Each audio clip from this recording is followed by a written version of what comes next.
ભાવનગરના પાલીતાણાના બાલાશ્રમમાં થયેલી ઘટના અંગે પોલીસ ફરિયાદ નોંધાઈ છે। બાળકો સાથે સૃષ્ટિ વિરુદ્ધનું કૃત્ય આચરતા ફરિયાદ નોંધાઈ છે। ગરીબ પરિવારના બાળકોને ધમકાવી ગૃહપતિ સૃષ્ટિ વિરુદ્ધનું કૃત્ય કરતો હતો। બાળકોના પરિવારે એસપીને જાણ કરતા ફરિયાદ નોંધાઈ। એક સગીર સાથે 3 વર્ષથી સૃષ્ટિ વિરુદ્ધનું કૃત્ય આચરતો હતો।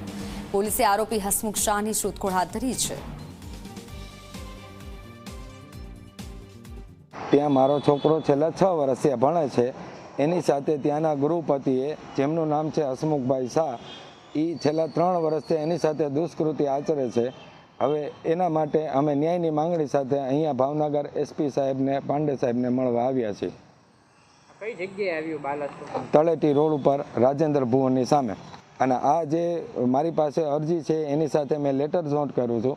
એ લેટર જે છોકરાએ લખેલો છે એની સાથે બી આ દુષ્કૃત્ય થયેલું છે, પણ બધાના ફેમિલીના વાલીઓને એને સાહેબે બીવડાવીને રાખ્યા છે, અને પ્લસ અહીંના ટ્રસ્ટીએ પણ બીવડાવીને રાખી દીધા છે।